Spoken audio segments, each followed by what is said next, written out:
Okay, perfect. Hi, everyone. My name is Brianna Parent Long. I'm really excited to be with you all today, and I will be introducing the wonderful minister. Um, this session is part of the Together Ensemble 2023 conference, which is Canada's national gathering on the Sustainable Development Goals. This year's conference runs over the course of 3 days from June 7th to the 9th in person at 5 sites across the country, as well as online, to bring Canada's SDG communities together across all sectors. We are pleased to be hosting today's event at Carleton University, which is on the unceded and traditional land of the Anishinaabe and Algonquin peoples, as part of a broader national gathering. We welcome the rest of Canada into our conversation today for this session through the Together Ensemble online broadcast. The Honorable Karina Gould was first elected as a Member of Parliament for Burlington in 2015. She has previously served as Minister of International Development and Minister of Democratic Institutions. A graduate of McGill University and the University of Oxford, Minister Gould is passionate about helping Canadian families, public service, and international development. Before her election as the Member of Parliament for Burlington, she worked as a trade and investment specialist for the Mexican Trade Commission in Toronto, a consultant for the Migration and Development Program at the Organization of American States in Washington, D.C., and spent a year volunteering at an orphanage in Mexico. Minister Gould has deep roots in her hometown of Burlington, Ontario, and is an active member of the community and an advocate for families, women's issues, and affordable housing. She has volunteered with and actively supports the Iroquois Bruce Trail Club. Bénévole avec plusieurs associations, la Fédération des femmes universitaires et autres associations. Ministre Gould vit à Burlington avec la naissance de son enfant. Elle était la première à avoir un enfant lors d'être membre d'un cabinet. C'est un plaisir de la rencontrer.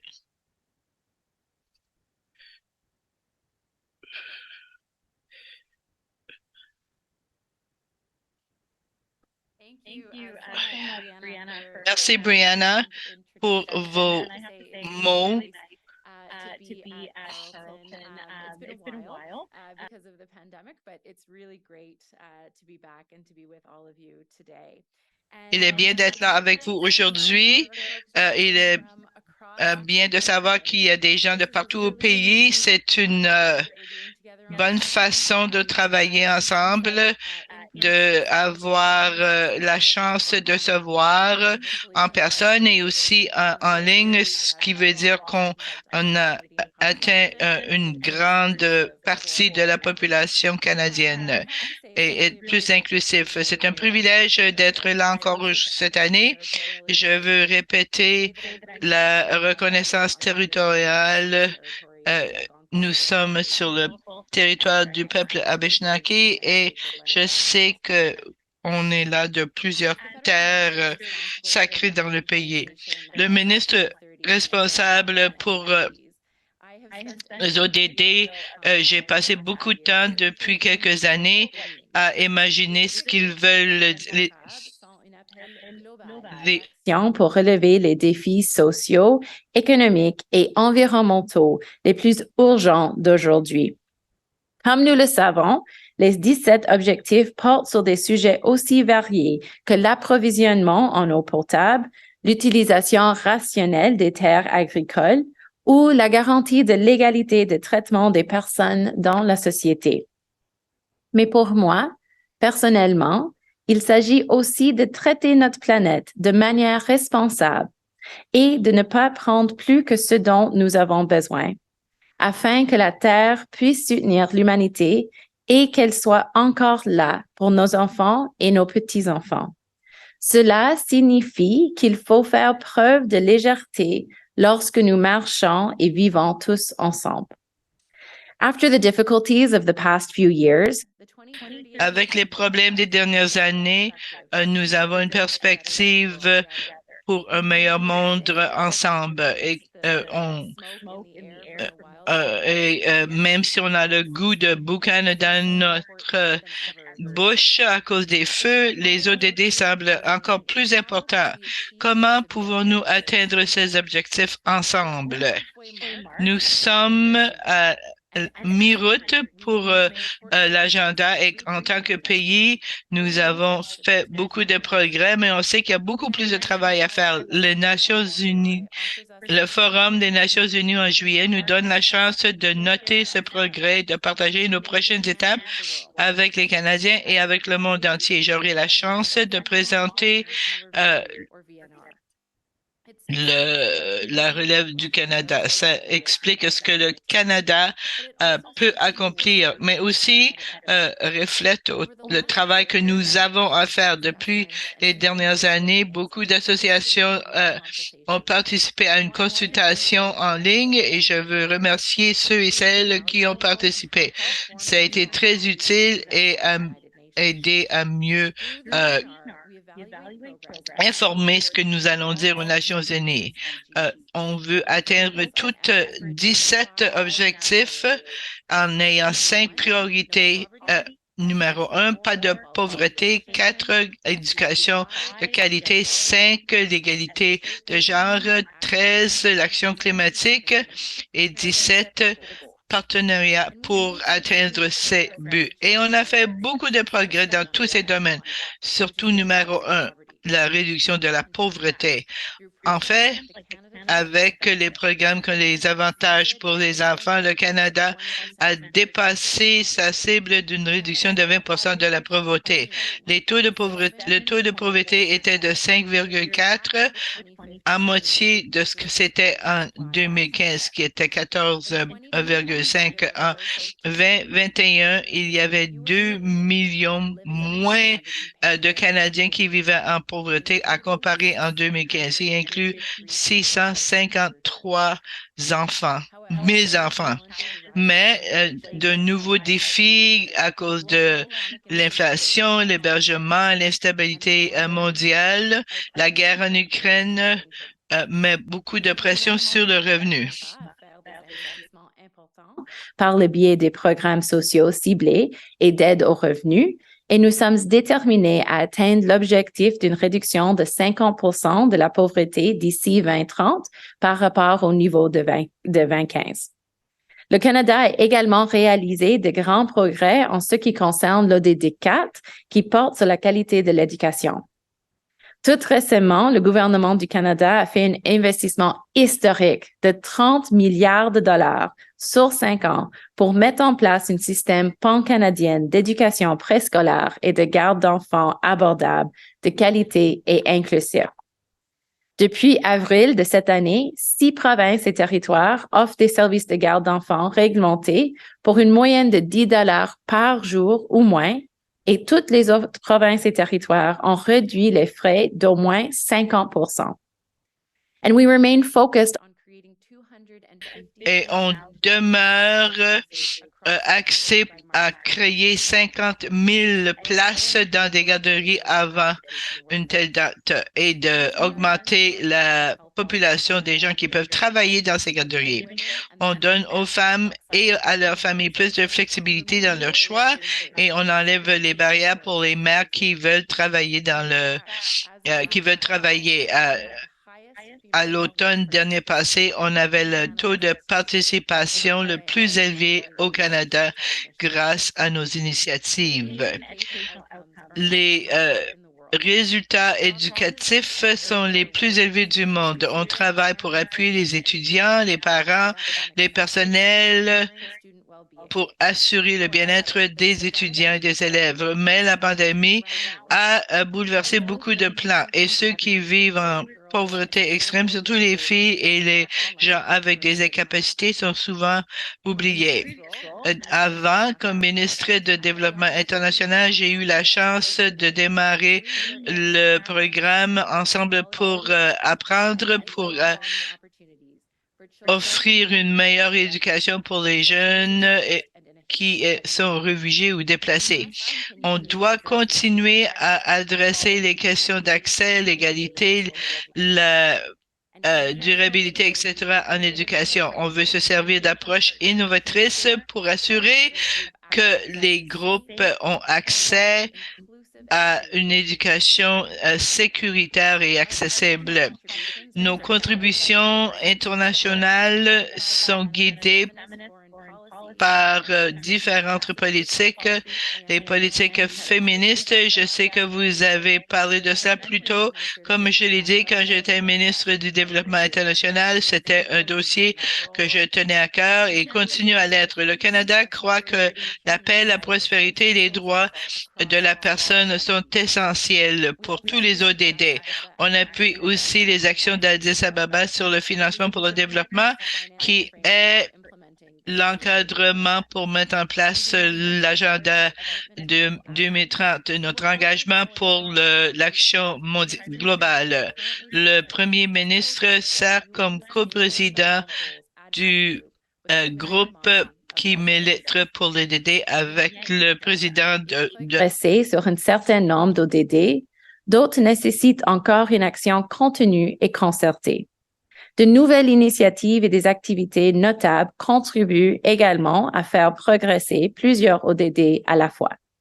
Chaque ODD est unique et l'efficacité de nos actions dépend de notre capacité à collaborer et à penser de manière inclusive dans tous les domaines.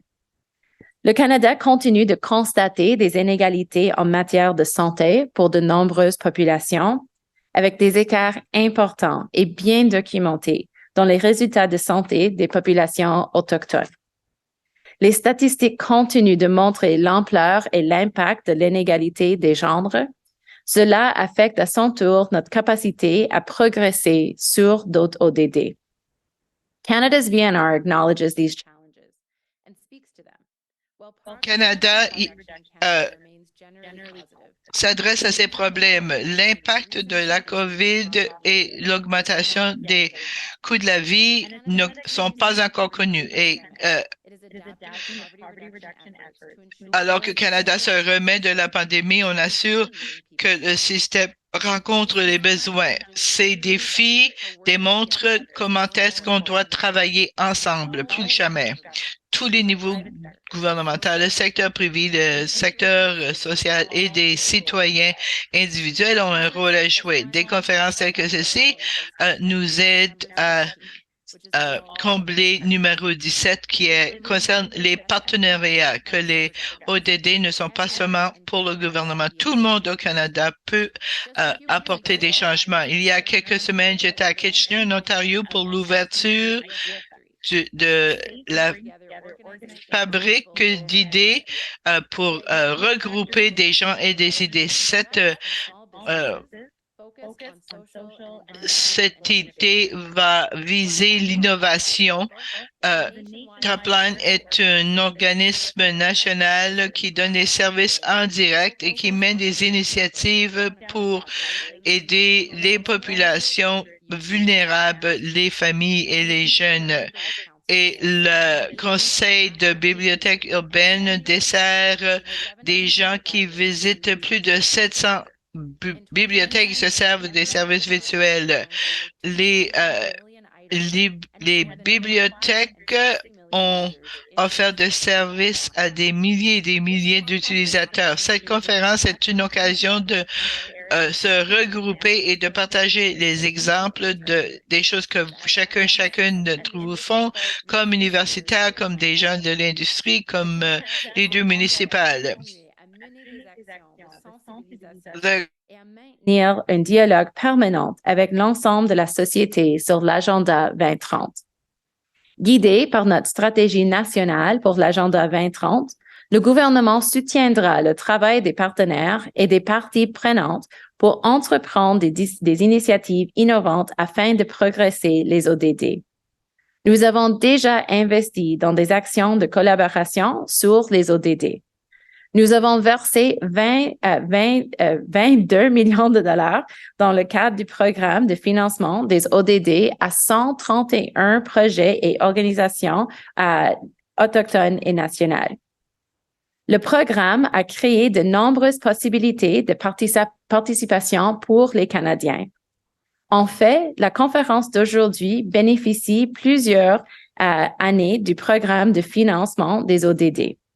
Avec le soutien du programme de financement des ODD et en partenariat avec le British Columbia Council for International Cooperation, Coopération Canada a produit 10 notes d'orientation décrivant les normes émergentes et les bonnes pratiques en ce qui concerne la plupart des aspects de la mise en œuvre de l'Agenda 2030.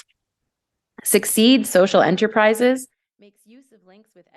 On se sert de liens avec des éducateurs et des écoles pour créer une expérience d'apprentissage pour les jeunes de niveau 1 à 3. Et quand on pense au monde par la lentille de ODD, on doit être inspiré, avoir beaucoup d'espoir. Il y a du travail exceptionnel qui se fait au Canada et partout au monde, et nous avons la chance de former le futur. Notre gouvernement est engagé à aider et à améliorer le progrès pour atteindre les buts. Mais ceci prend la société entière. On continue à avoir votre énergie, votre action et à ce moment, je pense que vous le faites aujourd'hui, mais on doit continuer à s'inspirer un l'autre et à inspirer les gens à travailler avec nous pour atteindre nos buts. On doit continuer à poser des gestes, être ambitieux, à célébrer nos succès, à apprendre de nos erreurs et d'adresser nos défis. En 2030, mon fils aura 12 ans et je pense à ce qu'on lui offre comme legs. Je suis optimiste qu'ensemble, on peut avoir une collectivité plus en sécurité, plus forte et plus égale.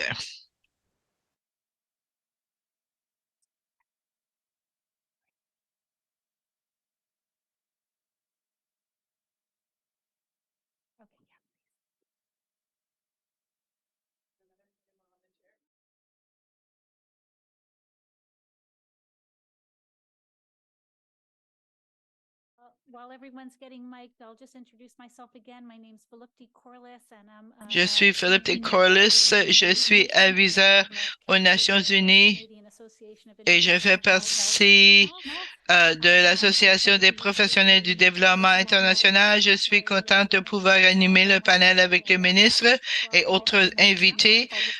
Je vais vous présenter brièvement à ma gauche, à ma droite, le ministre. À gauche, Caitlin Herchuk. Caitlin travaille comme dans la gouvernance autochtone. Elle a fait sa maîtrise en géographie à l'Université de Victoria. Sa recherche est sur le Maasai et les économies traditionnelles et la co-host d'un podcast. Je vous encourage de l'écouter pour mieux connaître de quoi il s'agit. À côté de Caitlin, nous avons Shannon Kinderin qui est l'agent opérationnel pour Coopération Canada. Elle est bien connue dans notre collectivité comme chef. Elle est aussi professeure adjoint à l'Université Carleton et elle a travaillé comme analyste pour la plateforme du développement canadien. Et enfin, à gauche, nous avons Dr. Teddy Sami. Il a été partenaire et collaborateur pour cet événement et on est reconnaissant qu'il est là comme professeur international et le directeur à NIPSIA.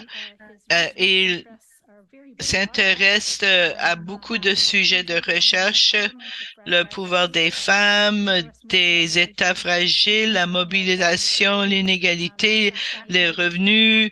C'est fascinant de jaser avec lui. Son livre le plus récent, Exiting the Fragility Trap, de regarder l'approche aux États qui sont les plus fragiles. Je vous encourage de trouver ce livre et de le lire. Alors, je vais animer cette session. Est-ce que ce micro fonctionne? La personne responsable pour les micros s'appelle Mike. Je veux souligner que ce n'était pas intentionnel que ma chaise soit plus élevée que les vôtres. On a parlé du fait que je serais au milieu dans une chaise plus élevée.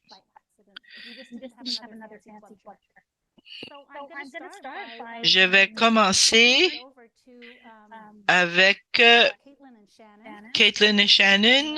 La première question que je vais poser, surtout que le ministre est là, comment est-ce que le gouvernement peut aider à localiser les ODD? Merci pour la question. Je pense que vous m'entendez. C'est un plaisir d'être là avec vous, Madame la ministre, et les autres invités. Une des choses auxquelles je pensais, qu'est-ce qu'on veut dire quand on parle de la localisation? Est-ce qu'on veut dire d'assurer qu'il y a des fonds pour des organismes locaux, l'engagement avec les municipalités, avec les provinces, avec les collectivités autochtones? Dans l'espace international, quand on parle de localisation, on parle de déplacer le pouvoir. Le pouvoir entre les mains qui sont plus impactées, qui ont les connaissances, la capacité pour imaginer le futur qu'ils veulent, et de pouvoir mettre ce futur en place. Quand je regarde le rôle du gouvernement du Canada, on se demande comment on le fait. Quels sont les mécanismes, quels sont les outils du point de vue de coopération internationale? Je pense d'argent qui va directement à des associations, des organismes qui reconnaissent qu'on a des rôles différents à jouer et une des situations où la preuve existe, il y a des pièces très mécaniques. Comment évaluer les risques? Comment dépenser de l'argent, comment donner des comptes rendus de ce qui se fait. On a des agendas très larges qui nous mènent à des agendas très spécifiques que ce gouvernement peut améliorer le lien entre les engagements à la façon qu'on travaille, la façon qu'on offre les services. Comme vous le savez, Global Affairs Canada transforme comment ils offrent des fonds. Et il est important que ce processus offre une façon d'agir pour les autres et comment les besoins d'avoir de la place pour déplacer le pouvoir et de travailler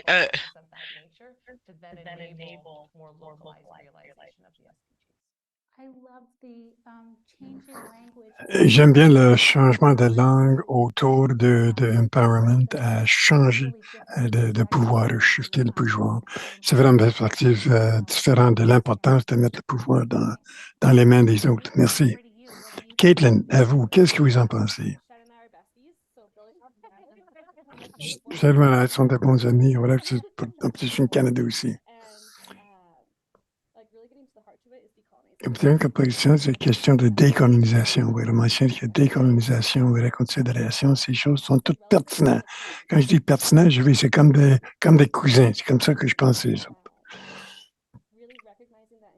Mais évidemment, reconnaître qu'ils sont comme des partenaires, des leaders dans le développement durable. Voilà, c'est beaucoup plus de sexe. Des égales dans une relation de travail ensemble. Je pense qu'en bout de ligne, on veut tout le monde veut la même chose pour nos familles et nos communautés. Et de vraiment appuyer des connaissances autochtones, ce serait vraiment un outil aidant un peu plus tard. Quand on pense, qu'est-ce que c'est des ODD? C'est quoi un ODD? Pour moi, c'est d'apprendre ma langue. Par exemple, le territoire, donc je suis je suis en fait un Inuk du nord de Québec et il faut être très conscient. Et je remercie de Nations Hautes pour nous permettre de se rencontrer ici. J'espère encore beaucoup plus d'être ici parce que le fait de travailler sur le territoire, sur le terrain, il faut avoir des bonnes relations l'un avec l'autre. Merci. Je pense qu'il y a toute une question de colonisation. C'est tellement important ici à la maison, mais aussi dans le rôle du Canada internationalement. Il y a plusieurs pays qui ont été colonisés. Et il y a plusieurs personnes, donc les voix, il faut de donner le pouvoir pour la prochaine étape avec l'agenda de 2020. C'est tellement vrai. Maintenant, je vais changer de poser une dernière question à ministre Gould et de Teddy. Et c'est de savoir où est-ce que notre focus d'investissement devrait être de votre perspective là-dedans. Où est-ce qu'on devrait mettre nos investissements? Et j'espère, ministre, bon travail avec vous. Peut-être juste à rajouter deux premiers commentaires. Je pense que quand on parle de localiser les ODD, comment on en parle des STD de façon que ça a du sens pour les personnes sur le terrain? On dit des objectifs de développement durable, ça ne résonne pas toujours. Qu'est-ce qu'on essaie d'atteindre avec ça? Quand on parle des buts d'une même et comment s'assurer que ces ressources-là sont disponibles sur le terrain, passant que le monde puisse prendre des bonnes décisions et construire les décisions, l'avenir qu'ils veulent. Et pendant le point de Caitlin, on ne peut pas atteindre les ODD si on ne va pas avec si on ne fait pas de l'avance sur la réconciliation, on n'atteindra rien de ça. Si les peuples autochtones ne sont pas des partenaires complets autour de la table et qu'ils n'ont pas de prendre des décisions qui sont bonnes pour vos communautés. Et vous avez raison, on veut, en bout de ligne, les humains, ils veulent toute la même chose. Peu importe votre background, peu importe d'où vous venez, on veut la sécurité pour nos familles, on veut que l'occasion pour les autres qu'ils soient saines et qui grandissent. Et je pense que quand ça vient à faire des investissements, j'ai la perspective assez unique qui devrait être le ministre du Développement international et travailler sur l'agenda du Canada sur le 2030 international et mettre le ministre domestique pour être responsable sur le plan d'action sur les ODD. Et je pense que ce que c'est dans le fond, c'est que est-ce qu'on fait des investissements vers les objectifs qu'on essaie d'atteindre? Et certains des points que j'ai cités, question de réduction dans la pauvreté infantile, c'est extraordinaire ce qu'on a pu atteindre depuis 7 ans et demi au Canada. Je ne veux pas dire qu'il n'y a pas des enfants qui vivent encore dans la pauvreté et il ne faut pas en faire davantage.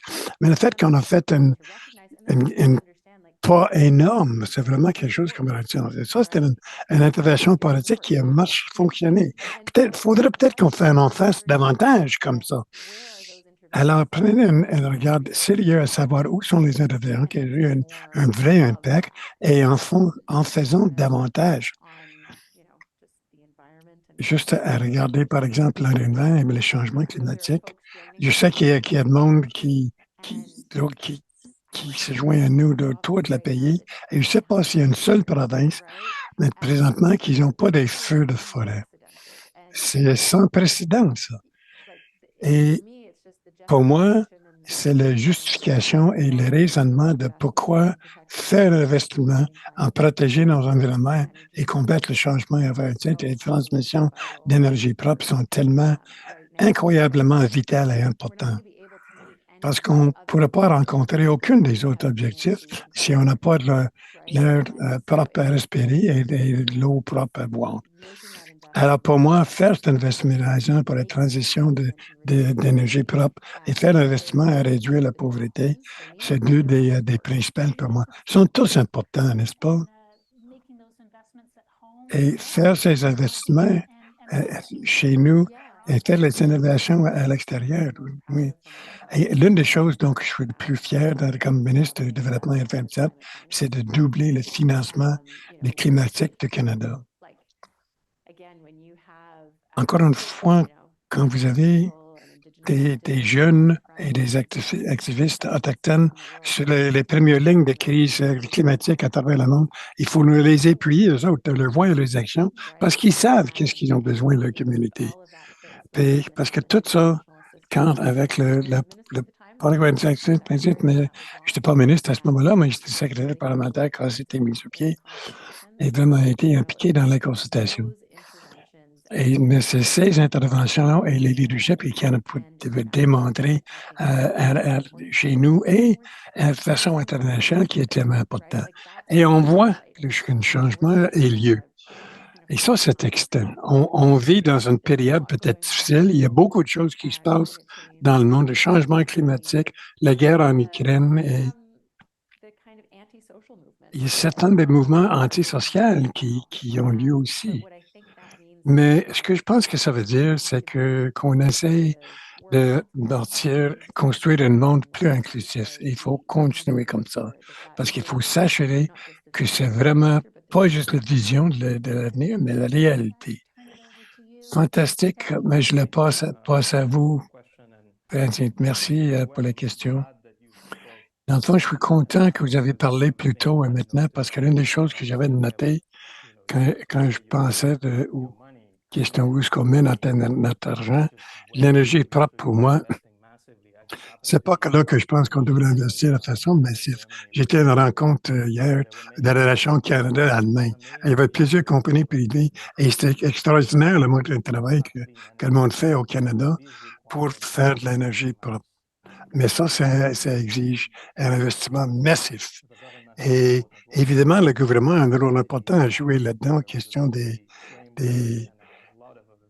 subsides, des dons, certaines, plusieurs choses, mais rien d'investissement. Je suis économiste, alors j'ai tendance à regarder ces chiffres-là de façon assez proche. Je pense qu'évidemment, c'est l'avenir, mais il y a beaucoup d'incertitudes. Et le gouvernement doit prendre les risques en allant de l'avant. Mais pour moi, on s'est rappelé hier et aujourd'hui à quel point c'est important. Il y a d'autres défis que vous avez présentés et je pense qu'ils sont très importants aussi. Mais je dois dire que j'ai tendance à regarder ça plus de perspective internationale. C'est ça la plupart de mon travail. Et la plupart les défis dans le monde du développement sont plus élevés de façon significative que nous avons aussi. J'ai aimé partir de ma carrière et comme académie à regarder les États fragiles, l'organisation domestique. Et je pense que les deux, dans mon professeur, c'est très important. Je fais référence que j'ai écrit avec une de mes élèves de PDS à propos de la concentration de la pauvreté et où est-ce qu'on va être en 2020. Et il n'y a pas de question, ça va être un problème fragile et important. Si on veut atteindre cette but numéro 1, c'est-à-dire zéro pauvreté, on ne se rendra pas là, à moins qu'on adresse ces pays-là. Et là, on revient encore question de reste au Canada. Et ça, c'est la question d'avoir les résultats historiquement. Ils ont été les plus difficiles. Alors, est-ce qu'on veut prendre des chances dans ces pays-là? Parce que c'est ça qu'il faut faire. On va échouer dans plusieurs cas. Il y a plusieurs cas comme ça, comme Afghanistan, Haïti présentement, et on a investi beaucoup d'argent. Et il y a beaucoup d'autres pays aussi. Et alors, les résultats ne sont pas faciles à trouver, mais je ne veux pas dire qu'il faut développer, il faut avoir un engagement, un focus à long terme dans ces pays, qui est parfois difficile à vendre parce que le monde va dire pourquoi vous voulez mettre vos ressources là?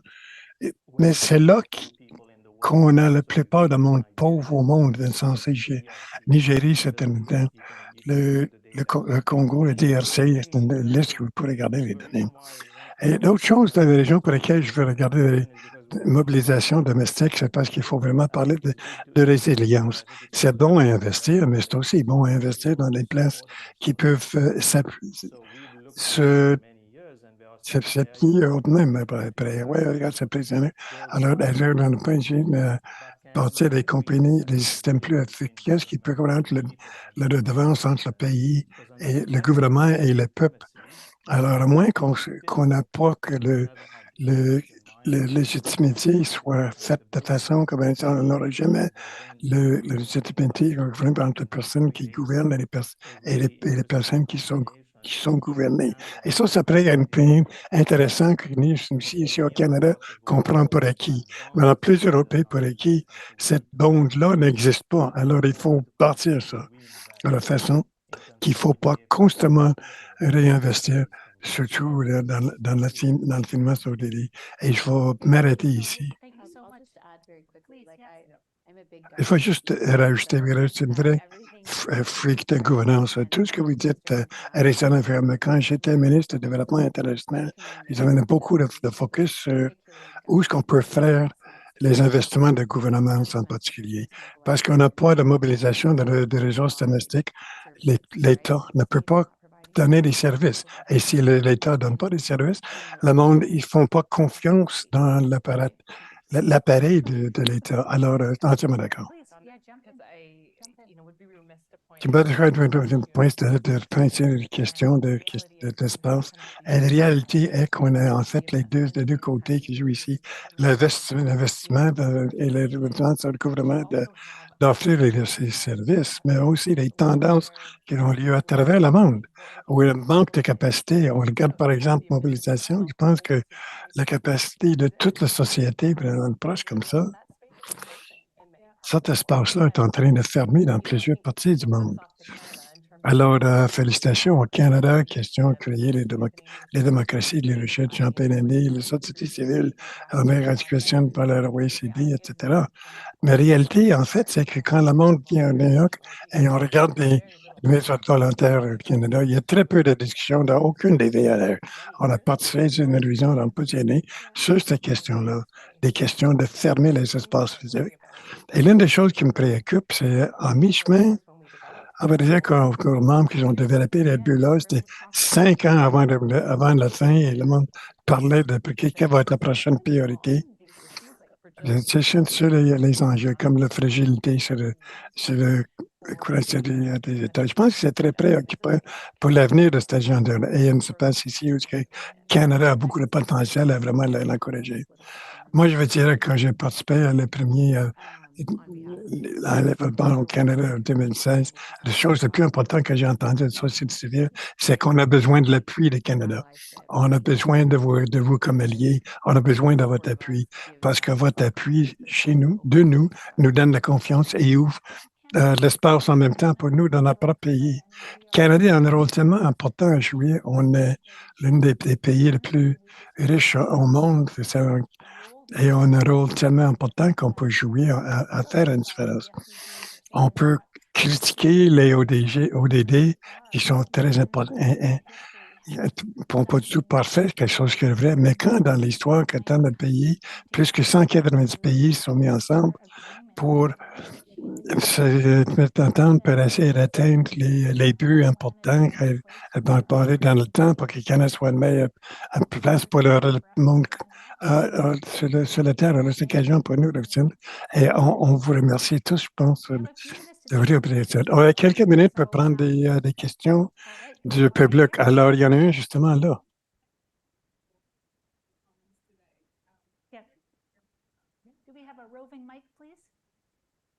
Est-ce qu'on peut avoir le microphone portable, s'il vous plaît?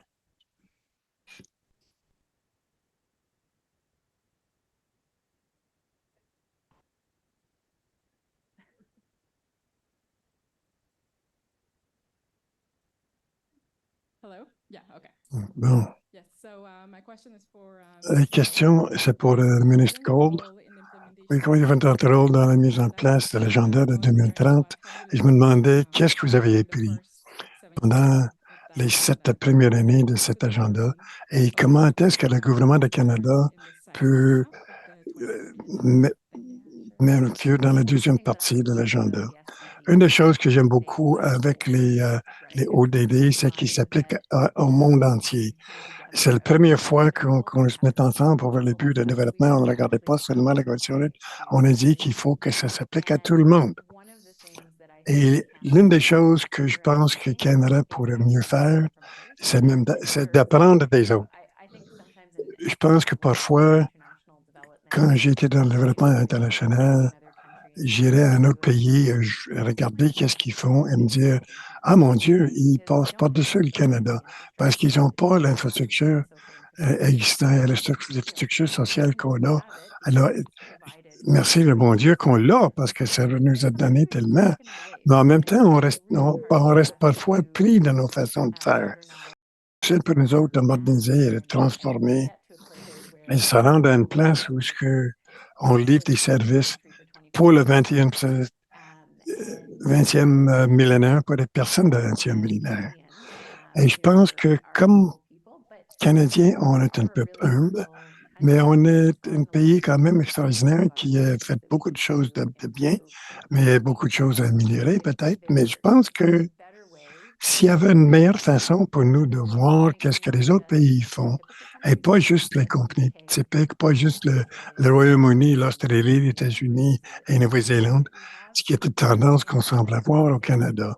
Mais de dire, bon, ben, regardons voir qu'est-ce qu'ils font à Kenya, par exemple, sur d'avoir de l'électricité pour que ça passe sur le grid.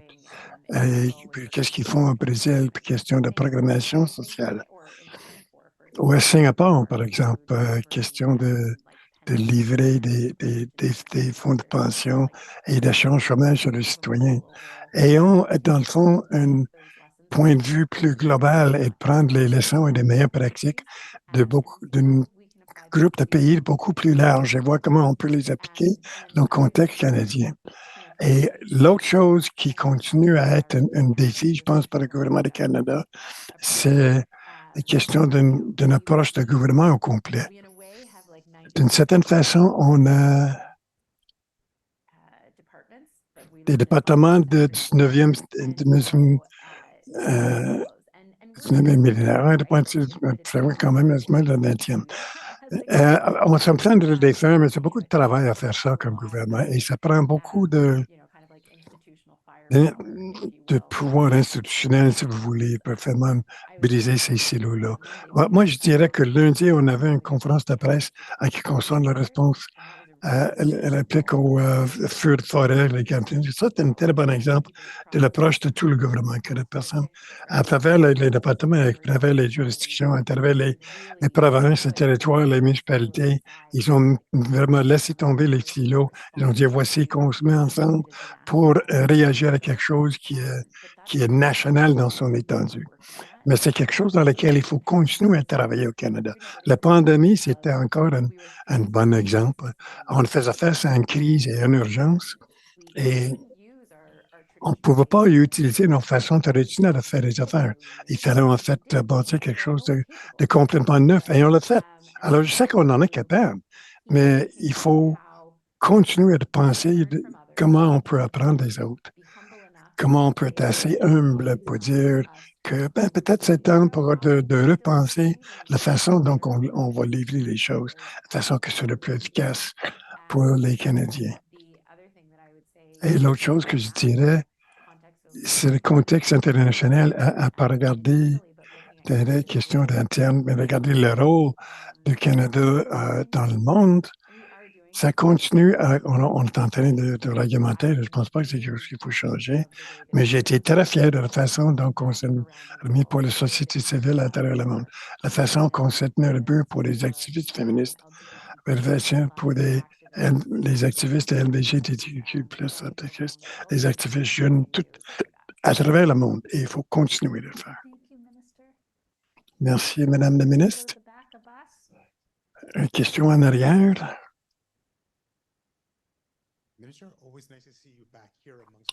Bonjour, toujours intéressé de voir ici, ministre des secteurs de développement. Alors, j'ai une question, je veux parler si quelqu'un personne de la région. Caitlin Shannon, si je peux te laisser ma commande Pérou. On a entendu le ministre qui a un intérêt partiel à continuer à engager sur les ODD, à mobiliser le proche de toute la société, aussi couplé avec la notion d'investissement, davantage d'investissement. Comment on pourrait investir ces dollars pour vraiment avancer notre progrès envers 2030 et d'atteindre les ODD de façon ultime? Moi, je pense que personnellement, on regarde de mon niveau d'expertise qui est techniquement décolonisation avec concept, mais vraiment d'investir dans les communautés autochtones, c'est quelque chose qu'on fait déjà. On voit que ça fonctionne. Alors, pour mon projet, je travaille avec une équipe de 6 femmes autochtones et non binaires pour débarrasser du changement de politique dans l'Arctique, ce qui est quand même très spécial. Et je suis très content de pouvoir faire le travail que je fais dans le territoire qui est chez nous. Et on a besoin de plus d'occasions comme ça. On doit avoir plus d'argent, comme Shannon a déjà dit, d'aller directement dans les communautés qui sont déjà experts dans le chez eux, la façon que ça fonctionne, et de créer des changements chez eux. d'appuyer le travail de ODD, comme partie de la colonisation que j'entendais plus tôt aujourd'hui. Le monde ne sait pas vraiment qu'est-ce que ça veut dire, stepping it. Alors, le monde ne le voit pas nécessairement reflété dans le travail que nous faisons. J'ai seulement 27 ans, pendant quelques semaines encore. J'ai ma première cheveux gris. Et ma mère a eu très jeune, ma mère a eu à l'âge de 21 ans. Et quand je lui ai dit la semaine passée que je m'assois avec la ministre, on va parler avec les buts de développement durable, elle a dit, je ne sais pas c'est quoi. Ma mère a seulement 46 ans. 46 ans, elle est un pilier dans notre communauté. Elle s'occupe des aînés et des seniors. C'est pas qu'est-ce qu'ils font et c'est ce qu'elle fait. Elle fait mais bonne éducation sur les objectifs de développement naturel, mais aussi reconnaître que les peuples autochtones, ils ont aussi le respect sur le développement durable et la coopération internationale. Tant que le monde nous regarde aussi pour le leadership et pour comme je disais, faire les choses de bonne façon. Et comment créer de l'espace aussi, oui. OK, Shannon. Toujours est difficile de suivre, Caitlin. L'un des points, c'est l'investissement. On a entendu des secrétaires parlementaires qu'il n'y a pas eu un coupé de ODA. Alors, on va peut-être reconnaître que le budget de cette année, c'est une tarte plus petite pour les investissements dans la coopération internationale qu'il avait l'impression de reconnaître qu'on était dans une circonstance extraordinaire avec COVID-19, mais je dirais qu'on est encore dans une circonstance extraordinaire. Et quand nous regardons à travers le monde avec les différents investissements qui doivent être faits, moi je dirais qu'il y a un très grand cas que Canada doit continuer à faire ses investissements année par année jusqu'à 2030, ce qui a été l'engagement qu'ils ont pris. Et je dirais que où les investissements doivent être faits, quelque chose plus tôt qu'aujourd'hui, qu'est-ce qu'il va y avoir les 18 ans à venir dans le contexte canadien, question d'avancer à l'agenda. On a parlé beaucoup de façon comment on va communiquer ces buts-là. Une des autres choses qu'on a parlé, c'est comment on peut soulever l'héritage des droits des femmes, je pense à un exemple comme le Fonds d'égalité. C'est un excellent exemple d'initiative. Mais tu es en très honnête, hein, quand on va dans un monde où il y a des crises en continu, on se fait frapper de tous les côtés. Comment on garde l'espace pour réagir à les crises qui émergent, mais aussi à des investissements à plus long terme qui ont déjà commencé. Alors, je pense que l'initiative de la voix des femmes dans le leadership, dans l'exemple, par exemple, va être directeur des organisations. Alors, vraiment penser à ces investissements dans les années à venir avec un budget augmenté pour l'assistance au développement international, mais aussi quels sont les autres investissements qu'on veut continuer à faire les ODD. Alors, une dernière question. Je voudrais prendre quelqu'un de l'autre côté de la salle, c'est tout. Peut-être la femme sur le coup, passer le bord là-bas. Là. Bon, où je vais? Bon, là-bas. Excusez-moi. De nos jours, on a le droit d'amener les jeunes femmes à l'avant. Alors, merci à tout le monde d'être ici à une conversation extraordinaire. Alors, moi, ma question, c'est pour tous les panélistes. Qu'est-ce que vous croyez devrait être une priorité pour ce qui reste de la moitié pour l'agenda 2030 et pourquoi? On va commencer avec vous, Teddy. C'est une question de millions de dollars. Une des questions que je faisais quand j'enseignais le développement, que Robert et moi, comme ma classe extraordinaire, je commençais toujours le cours avec une question. Si je vais donner chacun $1 million, où est-ce que vous le dépenserez pour le développement? Et c'est intéressant parce qu'on a beaucoup de réponses. Moi, je dirais qu'il y a une différente façon de répondre à cette question-là. Ça, c'était mon objectif, de ne pas nécessairement penser de un secteur en particulier, mais de penser plutôt comment ils les dépenserait et comment ils est efficace dans la façon qu'ils demandent et de penser à le but qu'ils essaient d'atteindre. Et je pense que vous avez mentionné ça. C'est quoi l'objectif qu'on essaie d'atteindre? Si le but, c'est de rendre à zéro pauvreté, alors c'est de là qu'il devrait aller l'argent. Mais une des choses qu'on sait aussi avec des ODD, la façon qu'ils sont conçus, c'est qu'ils sont interdépendants. Et je pense que vous entendez qu'avec les interliens, il y a pas de bonne recherche là-dessus, qu'on peut vraiment mapper d'un degré assez important que chaque dollar qu'on met ensemble, l'effet multiplicateur qu'il va avoir sur autre ODD. Alors, s'il y a de l'argent, par exemple, dans l'énergie propre, ça va avoir un impact sur la pauvreté. Ça va avoir un impact sur plusieurs autres choses aussi. Similarement, c'est à mettre de l'argent dans l'éducation de qualité, ça va avoir un impact sur les autres causes. Alors, je pense que c'est bon pour une question comme ça de prendre un pas en arrière, de regarder la nature spécifique de contexte de ce que vous essayez de faire, parce que chaque pays est différent et ça, c'est très différent. Tout le monde a pensé avoir la même politique un peu partout, mais il faut vraiment regarder les besoins des communautés au niveau local ou même au niveau du pays et de descendre, voir qu'est-ce qui serait le plus grand impact qu'on peut avoir avec nos dollars pour revenir à la question, est-ce qu'on l'aime ou pas? On n'a pas une quantité infime à payer. Et Canada, c'est un pays assez relativement, c'est l'ODA. À un niveau, c'est le même impact sur le même que vous faites, mais aussi de s'assurer que vous pouviez utiliser ça pour plier du temps. Je pense que dans l'après-midi, on va parler question de financer le ODD, qui a toujours été un défi parce que ce qu'on a présentement, c'est loin de ce qu'on doit avoir. Alors, la question devrait être regardée plus différente. Alors, c'est quoi votre but? Comment vous essayez d'atteindre? Et comment vous l'utilisez de la meilleure façon? Plutôt que de penser où vous allez le dépenser nécessairement.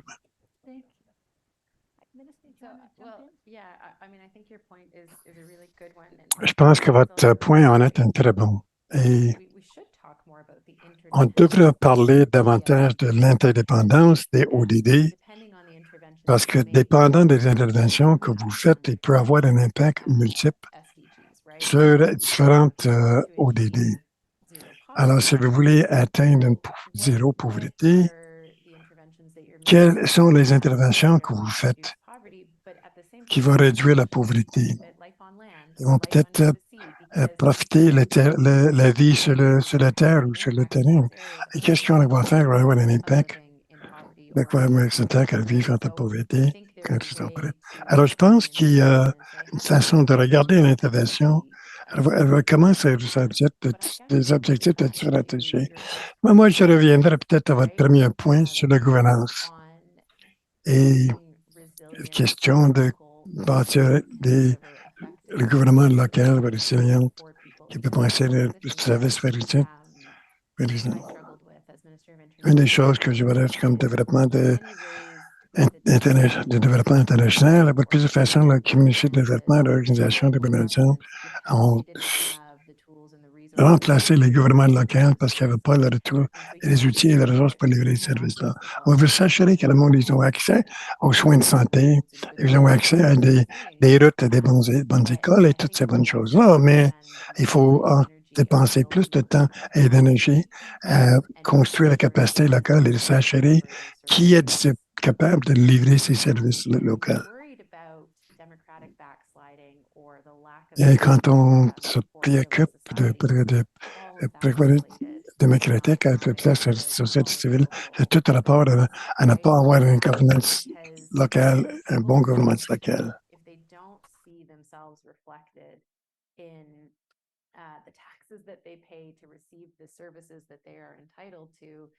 Alors, si on ne voit pas le monde qui sont reflétés dans les impôts qu'ils paient et les services qu'ils reçoivent. Ils ne pensent pas que la forme de gouvernance qu'ils ont est la meilleure de la corruption locale, d'assurer qu'il y a une bonne structure de gouvernance locale et l'importance de le faire au niveau local parce que le niveau municipal est là où les gens ont plus de contacts. Même ici au Canada, les plaintes, les critiques que j'ai comme membre député fédéral sont des questions municipales. C'est le niveau auquel la majorité des gens ont fait affaire.